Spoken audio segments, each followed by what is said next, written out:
Abordaremos los temas de maltrato físico, sexual y psicológico, el bullying, la violencia en internet e incluso los suicidios en niños, que ya es un fenómeno que va en crecimiento. Y la pregunta de hoy: ¿a qué atribuye el crecimiento del problema de la violencia infantil? Las opciones que le ofrecemos en nuestro portal de Noticieros Grem y en Twitter: a la falta de comunicación padres-hijos, a la pérdida de valores, a los contenidos violentos en televisión e internet, a los 3 factores. Responda 711-0260, contextos @gremradio.com.mx. Por WhatsApp estamos en 8717 36 1799. Esa es nuestra línea de WhatsApp, y también puede usted tener un contacto directo con los conductores de este programa a través de @mpámanes y @lic Juan Ceballos. Y le damos la bienvenida en el estudio a Roberto García, psicólogo infantil.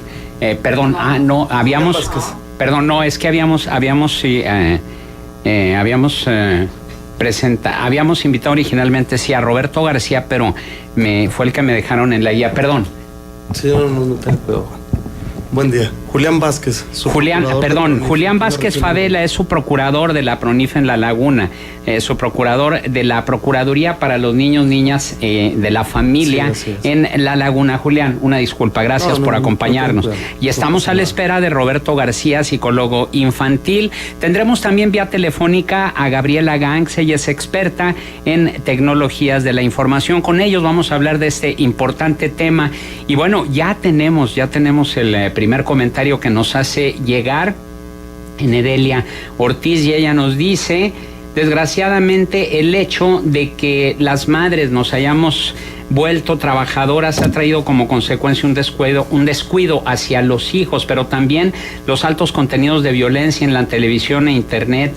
Mi hijo se pasa las horas en el teléfono celular y por más que quiero quitárselo, está con videojuegos demasiado violentos. Quisiera que me dijera cómo enfrentar ese problema. Bueno, pues más adelante tendremos a Roberto García y a Gaby Ganx, que nos hablarán precisamente sobre este tema. En tanto, Julián Vázquez Favela, su procurador de la PRONIF en La Laguna, ¿cuál es la situación que se tiene actualmente en la Procuraduría para los niños, niñas y la familia en La Laguna de violencia infantil?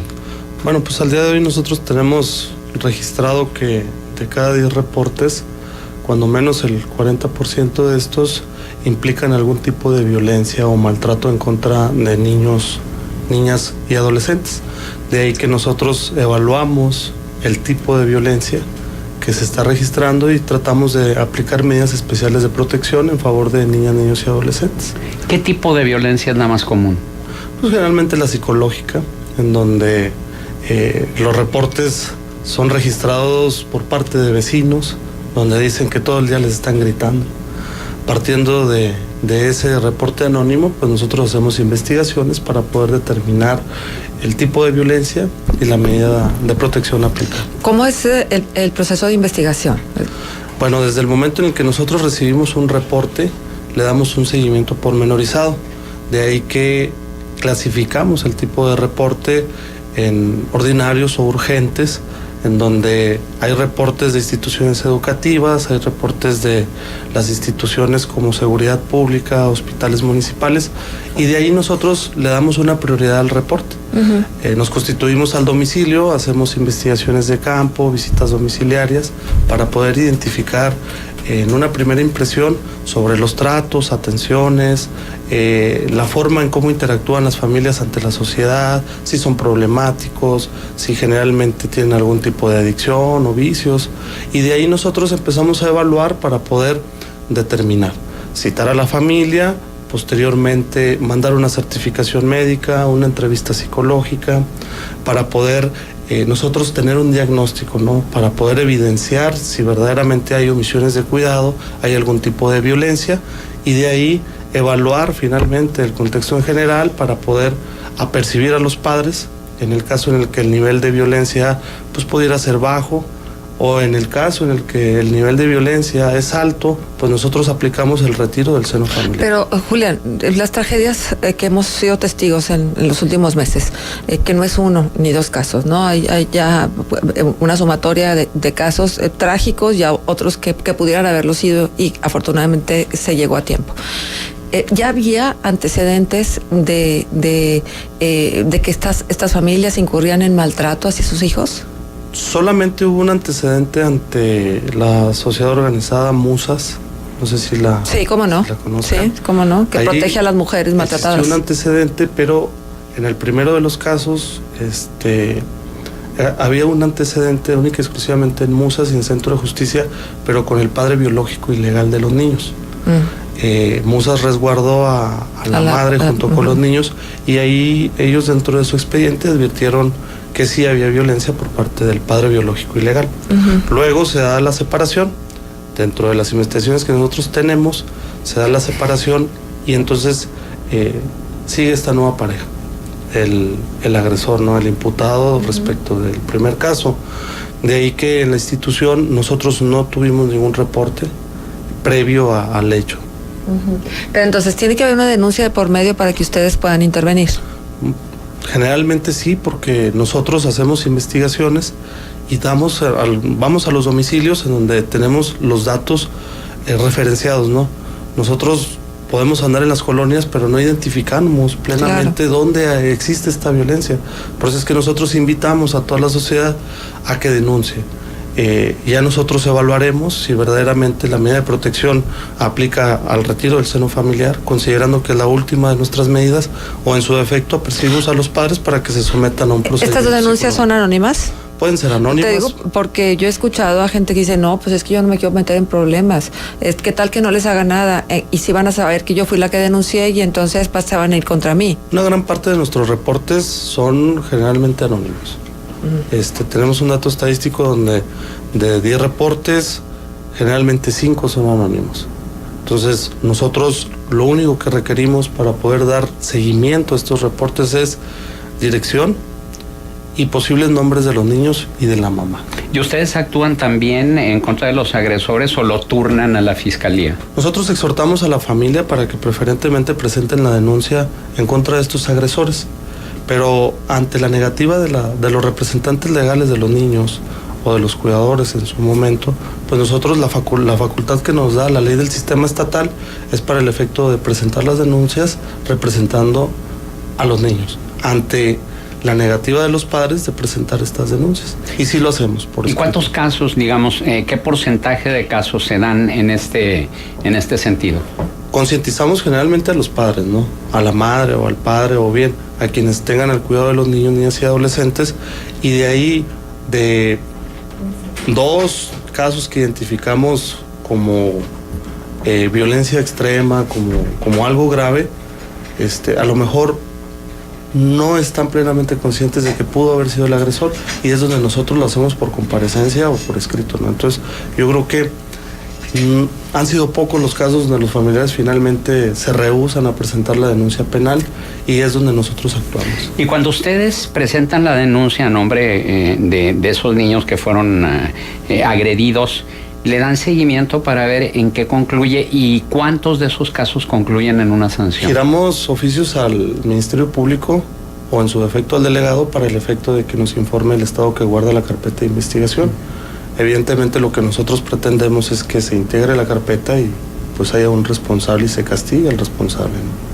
Bien, y ya está con nosotros Roberto García, psicólogo infantil. Roberto, gracias por acompañarnos.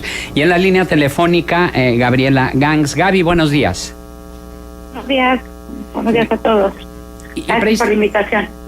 Gracias, Gaby. Y precisamente, mira, se comunicaba en Edelia Radio Escucha y planteaba el problema que tiene con su hijo, que se pasa las horas en el teléfono con juegos violentos, y por más que ella le dice que ya lo deje, el niño no le hace caso. La señora preguntaba cómo enfrentar ese tipo de situaciones o cómo canalizar ese gusto por la internet en cuestiones menos violentas.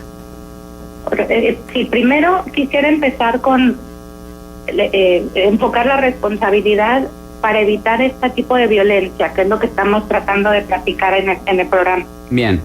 El primer responsable es el padre de familia o la madre. O sea, no hay otro responsable de que el niño menor, digamos, previo 10, 12 años, incurre en algún tipo de violencia en las redes sociales o en el ciberespacio. El responsable es el papá. Entonces, lo primero que hay que hacer es entender esto, y algunas recomendaciones generales les traigo aquí muy puntuales, muy breve.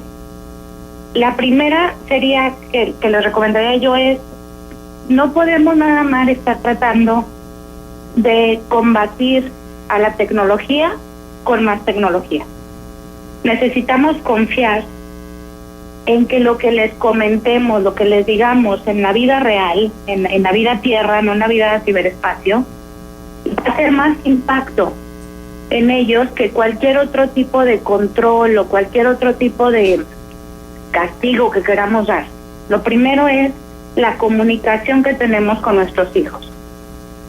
El estar espiando, el estar viendo sus redes, que es una de mis recomendaciones principales, no es sostenible. Llega un momento en el que ya no podemos seguir haciéndolo. Pero sí podemos a lo mejor decir, te voy a prestar este dispositivo, que no es tuyo, es mío, pero te lo voy a prestar y vas a tener ciertas revisiones periódicas que tú no vas a saber cuándo, yo te lo voy a pedir y lo voy a revisar. ¿Sí? Entonces, él va a ser consciente de que en cualquier momento podemos estar ahí y eso va a controlar. Estamos hablando todavía de niños, de menores de edad, que sí se puede llegar a ellos por la voz, por el consejo, ¿sí? Y otra de las recomendaciones que yo tengo ahorita es, muchas veces decimos, es mi celular o es mi dispositivo y no te lo puedo prestar. Al momento de prestárselos y de estar vigilando ahí, van a sentir también esta manera de que tenemos confianza y van a empezar a hacer las cosas hacia el lado que nosotros les hemos comunicado. Esto es nada más confiar en nosotros mismos y en que antes de la tecnología y antes de todo esto está el consejo del papá y está la responsabilidad como madre o padre de familia. Algunas estrategias que les puedo recomendar para que los niños suelten los dispositivos puede ser, no nomás lo voy a quitar porque ya es hora. Bueno, lo voy a retirar porque tenemos otra actividad que hacer. Vamos a salir, vamos a platicar, vamos a leer un cuento, ven, ayúdame a lavar los platos. Esas actividades que estábamos acostumbrados a hacer y que ahorita por alguna razón pensamos que nuestros hijos ya no pueden hacer. Entonces, practiquen esto, no nada más vamos a quitarlo, sino ¿qué sigue? ¿Por qué me lo vas a quitar? ¿Qué voy a hacer después? Porque tenemos niños de 4 o 5 años que pensamos que al momento de quitarles el dispositivo van a estar de acuerdo y van a estar gustosos y van a estar de buen humor. Pasa todo lo contrario. Entonces tenemos nosotros como padres de familia tener alguna otra actividad planeada. Otra de las recomendaciones que les podría dar es acostumbrar a los niños a través del conductismo, que sé que aquí a lo mejor algunos psicólogos me van a echar tantito, pero funciona. Entonces, acostumbrémoslos a que si escuchan, por ejemplo, una campanita, un sonido, una alarma, es momento de dejar el dispositivo. De esta manera su cerebro se programa para obedecer esa orden y es más sencillo evitar los arranques de furia, la pérdida de control ante los padres o los hermanos porque hemos retirado el dispositivo. Bien. Otra recomendación. Gaby, si me permites, tengo que ir al corte y si me permites luego de la pausa continuamos con las recomendaciones, ¿te parece? Sí, claro que sí. Siga con nosotros. Acompañan Gaby Ganx, experta en tecnologías de la información, Julián Vázquez Favela, su procurador de la PRONIF en La Laguna, y Roberto García, psicólogo infantil. Abigail Adame se comunica, dice, creo que la labor es de cada ciudadano. Hay que colaborar porque sí es muy alto el índice de la violencia familiar. En la Casa de la Cultura en el mes de mayo se van a impartir talleres que yo les llamo escuela para padres. Yo los invito a que nosotros también como ciudadanos ayudemos a denunciar hechos de violencia, no les dejemos todo a las autoridades. También Yolanda Montes dice: felicidades por el programa, hace mucha falta este tipo de orientación porque muchos padres no sabemos cómo conducirnos al respecto. Y continuamos con Gaby Gantz, con tus recomendaciones, Gaby. Hola, muchas gracias. Recapitulando, la primera es tener otra actividad con algo de puntos extra, con algo de divertido después de ella, para que terminen de usar el dispositivo. La segunda, usar cierto tipo de alarmas o indicadores visuales que le indiquen al niño es hora de cerrar el dispositivo. Otra es encontrar apps que tengan reloj interno. Entonces suena una alarma o se apaga el juego en el momento en que el padre dice: hasta aquí puedes jugar. La otra es decirle a los niños que van a terminar después de algo que pase natural. Por ejemplo, después de este partido de FIFA hay que terminar. O a cierta hora, cuando en el reloj que te puse enfrente dices ahora, esa es la hora de terminar. Confiar en su mente, confiar en que si los dirigimos y no los regañamos, pueden responder positivamente. Y la última, que es la que creo que es la más común: si prometen una consecuencia, cúmplanla. Porque entonces prometemos consecuencias como nunca jamás vas a volver a usar el Xbox. Y a la hora, estamos hartos de que está gritando el niño o está llorando y decimos: usa el Xbox otra vez, ¿no? Entonces, tengamos consecuencias lógicas, viables, y que podamos cumplir y que cumplamos, ¿no? Y bien importante, entender que si nuestros hijos se están enfrentando a violencia en el ciberespacio, es responsabilidad de nosotros como padres, no de los maestros, no de los abuelos, no de los tíos, del papá y la mamá, de la persona responsable de ese menor. Una exposición a algo inadecuado a esta edad puede marcarlo. El ciberespacio es real, no es una cosa que no existe, es un mundo real. Y necesitamos realmente estar conscientes que esta violencia la podemos frenar nosotros si nos fijamos qué está viendo nuestro hijo en la pantalla. Excelente. Gracias, Gaby. Roberto García, ¿cómo se podría clasificar la violencia infantil? Nosotros hablábamos de lo que es el maltrato físico, sexual y psicológico, lo que es el bullying, lo que es la violencia en Internet, pero ¿cómo se le podría dar una metodología a esta violencia para entenderla mejor? Mira, yo la dividiría en dos, que sería la violencia activa y la violencia pasiva, ¿sí? Que es una forma también de clasificar o de dividir un poco la violencia en las relaciones, también de adultos, ¿no? Y yo lo vería. ¿Cuál es la violencia? O me gustaría empezar por la violencia pasiva. Es esta forma que a veces no nos damos cuenta. Para que un niño sea violento, ya sea por redes sociales o físicamente o psicológicamente, necesita haber vivido violencia. O sea, un niño violento es un niño que ha sido violentado. Y a veces yo como papá puedo decir: no, pero es que yo nunca le he pegado, ¿sí? Yo realmente no soy un papá que le pegue. Pero soy un papá que hace bromas sarcásticas con él. Soy un papá que a lo mejor soy obsesivo, un papá, una mamá, que soy obsesivo en la limpieza. Soy un papá, una mamá que tiene omisión de cuidado. Realmente desde ahí son formas de violencia pasiva. O sea, es esta violencia que está como por debajo del agua. Es una bromita, le dije gordo, pero es una broma. Él sabe que lo hace porque lo quiero, ¿no?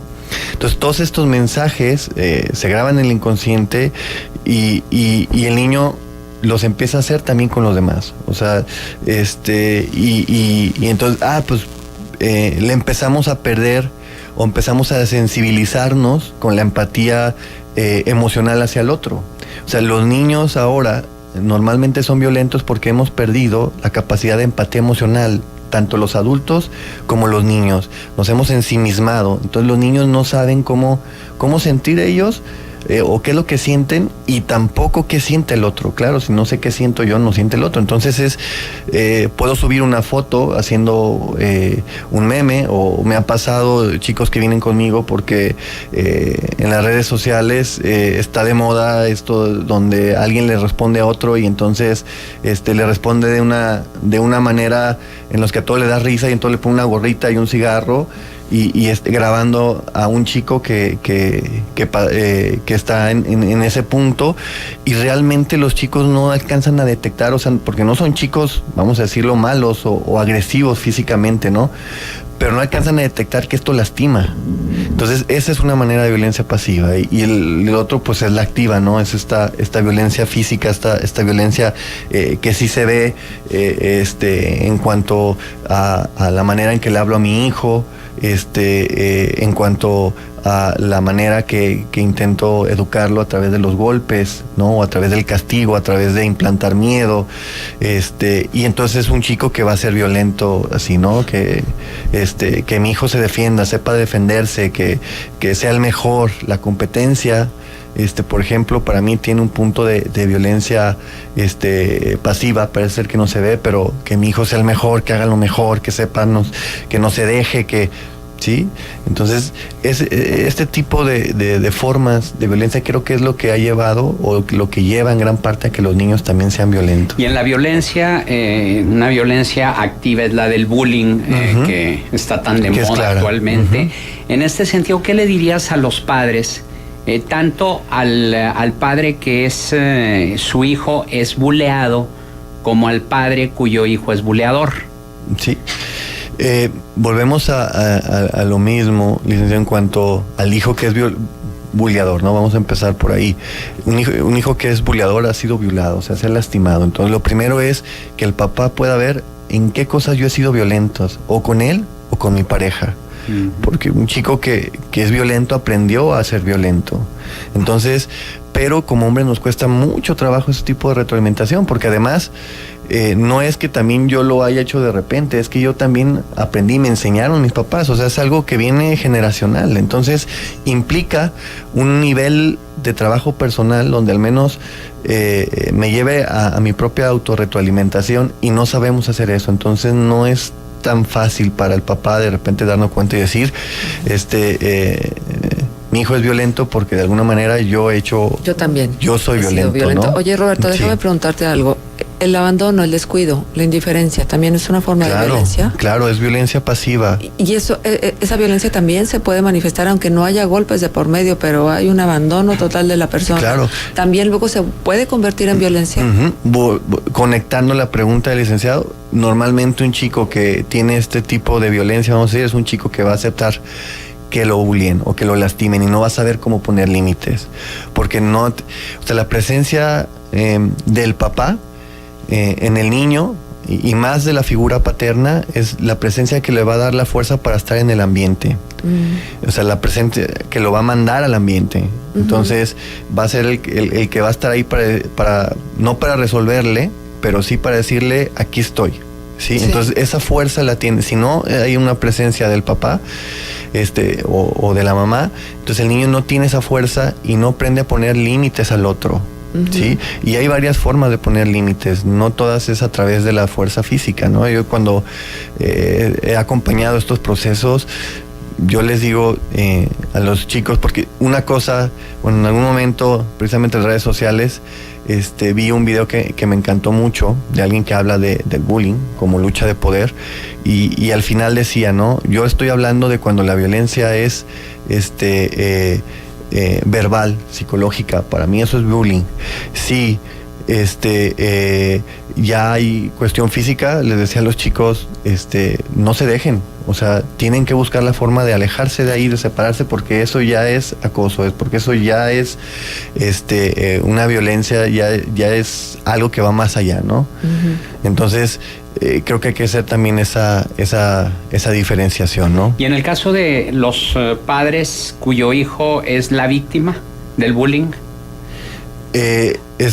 creo, por eso decía que conectaba esa respuesta con lo que me preguntaba también Marcela. Normalmente son son chicos que están un poco abandonados. Sí, ese es, digamos, que el diagnóstico, ¿no? ¿Cuál sería ahora sí que la recomendación? La recomendación es el acercamiento de los padres a los chicos. Después los padres lo que hacemos es decir, pues defiéndete, es que ya le he dicho que se defienda. Sí, no te dejes, el clásico, exacto. No te dejes. Sí. O dile a la maestra. Y eso no ayuda. Eso no ayuda porque lo presiona más, porque en ese momento él no tiene recursos estructurales yoicos, o sea, en su estructura de personalidad para poder ponerse límite. Entonces necesitamos un acompañamiento. Yo sí creería que se necesita un acompañamiento terapéutico para el papá y para el niño, ¿no? En los dos casos. Que después es como las escuelas obligan al que es buleador, pero también el que es buleador necesita aprender a cómo poder poner límites y cómo poder autorregular esa emoción. Y en los dos casos, pero en el caso del niño que es bulleado, cómo esa emoción y cómo poderse salir de esa lucha de poder que es el bullying, ¿no? Gaby, estás ahí, ¿verdad? Gaby, déjame saludarte primero y luego preguntarte en relación a, ¿hay conciencia de las consecuencias de del comportamiento, sobre todo de los niños y jóvenes en Internet? Es decir, ¿tienen una idea de lo que le puede causar a otro niño un mal comentario, una imagen inapropiada, una situación comprometedora? Yo creo que el problema que estamos teniendo, no solo en México, es que la conciencia se da una vez que sucede el hecho. O sea, no tenemos esta cultura de prevenir, cuando realmente no es tan complicado prevenir en este ámbito. Tenemos que estar presentes.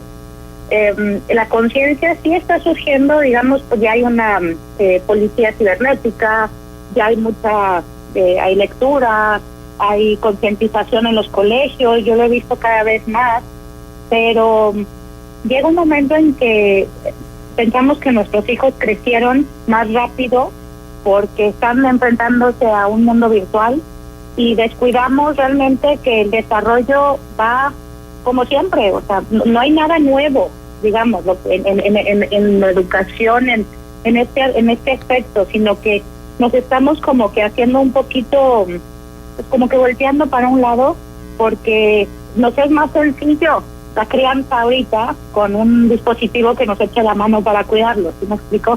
Entonces, ¿qué te diría, Marcela? Conciencia, pues la conciencia la tiene quien la quiere ver, quien quiere asomarse a ver realmente los problemas gigantescos que está ocasionando la exposición sin nadie, no supervisada ante el ciberespacio, ¿no? Entonces, se ha generado más conciencia, sí. Creo que ahorita todo el problema que trae Facebook nos ha puesto en alarma a todos, pero falta mucho, falta que realmente queramos no solamente esperar a que llegue nuestro hijo llorando o que tenga un problema serio y que todo venga de un ciberbullying. Lo podemos prevenir. Yo te diría que no sé cómo contestarte muy bien ahí, la verdad. Bueno, pues es que estamos aprendiendo, ¿no? O sea, no hay antecedentes y entonces antecedentes. Yo recuerdo que cuando yo estaba chica y ya vamos al tiempo atrás, había una moda de los famosos anónimos. Entonces la gente escribía cartas, las dejaba de manera misteriosa a alguien que quería decirle algo o ofenderla, y entonces pues era una inquietud y tal, pero era del tú a tú, no expuesto a un público masivo que está viendo todos los mensajes y todo lo que significa un posteo, un mensaje dejado en las redes sociales. El impacto sumamente distinto, evidentemente. Continuamos luego de una pausa, son las 9:37. Siga con víctimas inocentes de la violencia familiar. Nuestros invitados: Gaby Gans, experta en tecnologías de la información; Roberto García, psicólogo infantil; y Julián Vázquez Favela, su procurador de la PRONIF en La Laguna. La pregunta de hoy: ¿a qué atribuye el crecimiento del problema de la violencia infantil? Y esto es lo que nos dice Gerardo Valtierra. Sin lugar a dudas, la falta de comunicación de padres e hijos. Desgraciadamente nos metemos en una vorágine laboral que no nos permite tener esa confianza y ese acercamiento con nuestros hijos, que es fundamental para evitar la violencia. Betty Rubalcaba, La Iglesia Católica en Torreón, en Centro Saulo, tiene un instituto donde tienen un diplomado de familia por un año y su servidora ya lo llevó con excelentes profesores que cambian constantemente. A veces está Luis Rey Delgado y Marcela Medina. Ellos imparten padres eficaces con entrenamiento sistemático y en lo personal ni se imaginan cuánto me ayudó para sacar adelante a mis 3 hijos. No pongamos trabas de que nadie nos enseña a ser padres. Sí hay alternativas que no había antes. Por WhatsApp este comentario: buenos días, ¿por qué sí defienden los derechos de los niños? ¿Por qué a mi sobrina le negaron el servicio del Seguro Social cuando falleció mi cuñado y hasta la fecha ya no la atienden? Porque él ya falleció como beneficiario del Seguro Social, que no sigue vigente porque es menor de edad. Carlos Cuellar dice: saludos cordiales y buen fin de semana, licenciada Pama Nesilic Ceballos. En la mesa de hoy deberían de proponer también la alienación parental, también es violencia infantil. Y también tenemos este otro comentario, más bien es una pregunta que hace Jesús Valadez. Dice: ¿qué es lo que se hace con los padres que agreden a los hijos, que los golpean? ¿Hay algún castigo, sanción administrativa o sanción penal? Julián Vázquez Favela, su procurador de la PRONIF en La Laguna. Sí, cuando nosotros identificamos que hay violencia en ese núcleo familiar, evaluamos y medimos el tipo de violencia y canalizamos al Centro de Atención e Integración Familiar. Establecemos un convenio, compromiso de buen cuidado de atención en caso en el que la violencia sea pasiva, como lo puntualiza aquí el psicólogo, y de ahí nosotros lo que tratamos es de dar herramientas a los padres para que tengan capacidad de ejercer cuidados y atenciones sobre sus hijos. En el Centro de Atención e Integración Familiar hay un curso que le llaman de masculinidad por la paz, pero además se le brindan las sesiones necesarias, terapéuticas, para el efecto de que él esté consciente y que sepa cómo tratar al niño, a la niña o al adolescente, ¿no? Entonces, es algo integral, que si nosotros evidenciamos que hay una violencia extrema, que hay una violencia donde tiene que ser denunciada, la denunciamos. Nosotros preferentemente le apostamos a la integración familiar, porque no podemos nosotros apartar directamente al niño del seno familiar, considerando que le causaríamos una afectación. Pero cuando los padres o el padre o la madre son la fuente de esa violencia, si es necesario apartarlo, ¿no? ¿O no? Evaluamos, como te digo, el nivel de riesgo. En el caso en el que consideremos dentro de las diligencias que integramos en el expediente administrativo que sí es necesario depositar al niño con alguna familia de apoyo, lo hacemos. Que sí es necesario retirar al niño del seno familiar, lo hacemos y resguardamos en un albergue. Y de ahí los padres se someten a un proceso en donde se le va a instruir los cambios necesarios que tendrían que hacer para volver a tener a su hijo a su cuidado. Pero hay otros donde no hay reversa, ¿no? Digo, el caso de este joven de 22 años que pues prácticamente mató a golpes a su bebé de 24, 28 días de nacido. ¿Y qué pasó en ese caso? En ese caso en particular, pues bueno, tenemos el reporte, nos apersonamos a la clínica 16, evaluamos y nos entrevistamos con mamá y con abuela materna del niño finado y damos cuenta que pues hay versiones encontradas. Pero lo que motivó y orilló a la denuncia por parte del personal de la clínica es que el padre refería cierta versión, la madre otra versión y la abuela otra versión. Es ahí donde nosotros llegamos y pues bueno, hay médicos que ahí en ese momento diagnosticaron que pues posiblemente el niño no iba a salir adelante. Nosotros evaluamos, investigamos y nos dimos cuenta que hay otro niño. Ahí es donde nosotros aplicamos la protección amplia en beneficio del niño, lo resguardamos provisionalmente y ellos, con independencia de que el padre biológico ilegal ahorita esté recluido, nosotros evaluamos el contexto en general para poder aplicar el derecho del niño de vivir en familia.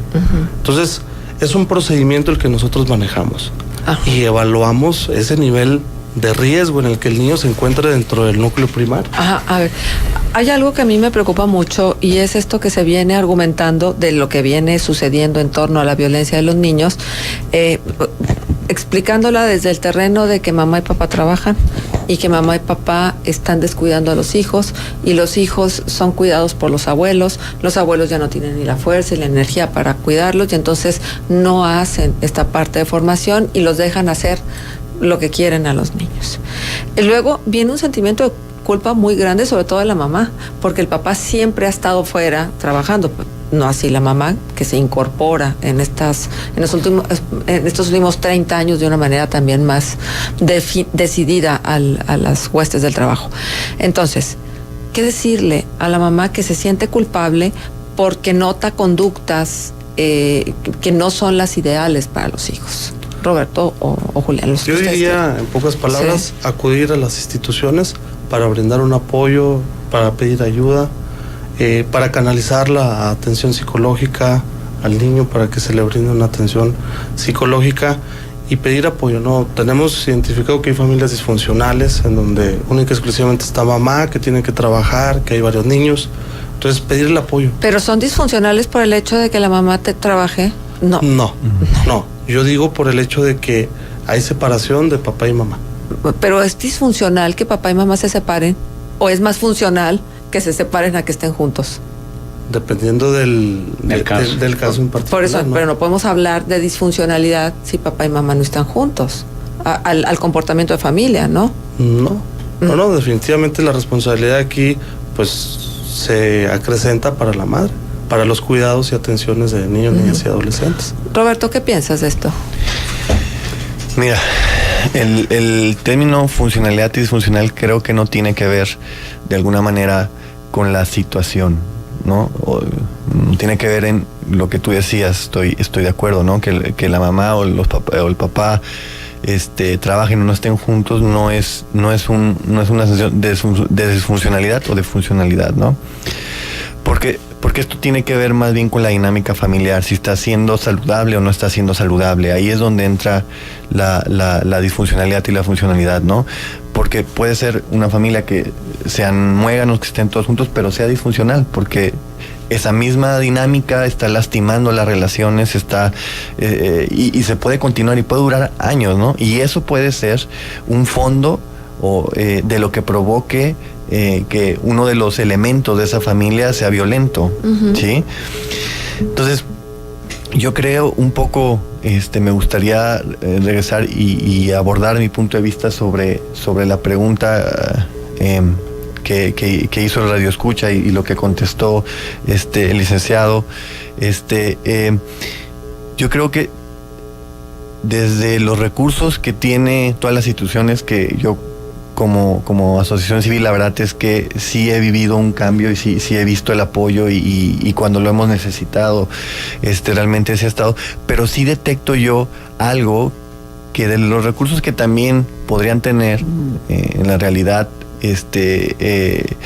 muchas veces no están, y es el proceso es cuando se detecta porque lo he vivido, cuando se detecta un caso de violencia, lo que se hace primero es ir a nivel vecinos a preguntar si ha habido violencia, pero eso es muy relativo, porque a veces los vecinos son violentos y son amigos de los papás.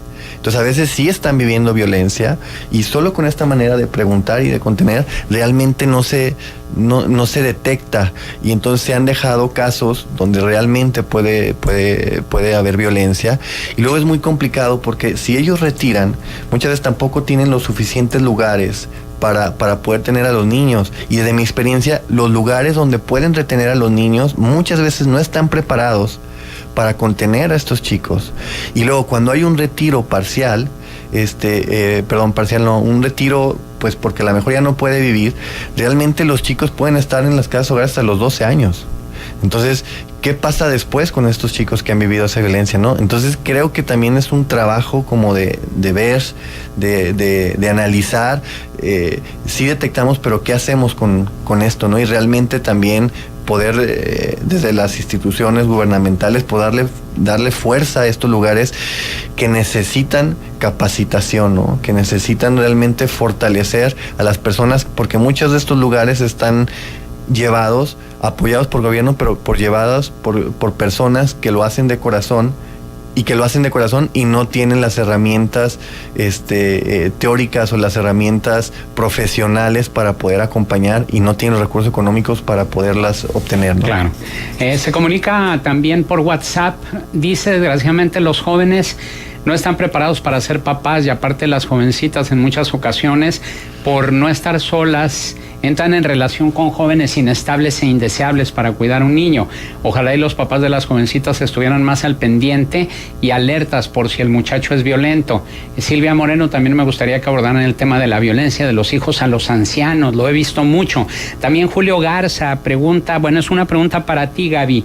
Dice, yo sé que la internet no es buena ni mala en sí misma, depende del uso que le demos, pero ¿cómo podemos los padres orientar a nuestros hijos para que le den un uso equilibrado, poquita violencia, pero también un muchito de algo que les ayude a prepararse mejor? Gaby. Aquí estoy, bueno, ¿me escuchan? Sí, ¿no? Sí, ya. Ajá. Ok. Hay dos recomendaciones muy puntuales que quiero hacer antes de que se termine el programa y enfocadas a esto. Una, no prohibir, educar. Confiemos en nuestros hijos, y esto le digo a Radio Escucha. Es como si lo estuviéramos enfrente de una pantalla de televisión. ¿Qué le vamos a enseñar? ¿Qué puede ver? ¿Qué no le vamos a enseñar? Acuérdense cuando salieron apenas las categorizaciones, ¿no? Para niños guiados por papás, para adolescentes, esto es para adultos. Así es el contenido en la era digital.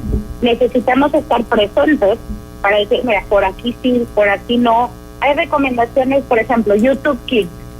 Está avalada por, digamos, aquí no hay una autoridad general, ¿no? Porque esto es cambiante, pero está avalada, digamos, por los blogueros más importantes en este sentido de padres e hijos, ¿no? Entonces, aquí lo que te dicen es, YouTube Kids, bueno, sí les va a enseñar a lo mejor algo de violencia, de repente pueden dar un anuncio, pero en general está bien. Otra cosa que se pueden informar, hay un sitio valiosísimo que lo hace una organización de padres en Estados Unidos, que se llama Common Sense Media, y es una app completamente gratuita en donde encontramos no solamente cuando queremos buscar algo en específico, sino qué libros puede ver, qué tipo de videojuegos puede comprar, dependiendo de la edad, y te dice tal cual, te dice, bueno, mira, se va a aparecer este tipo de violencia, que hay mucha información disponible. Aquí estoy muy de acuerdo con lo que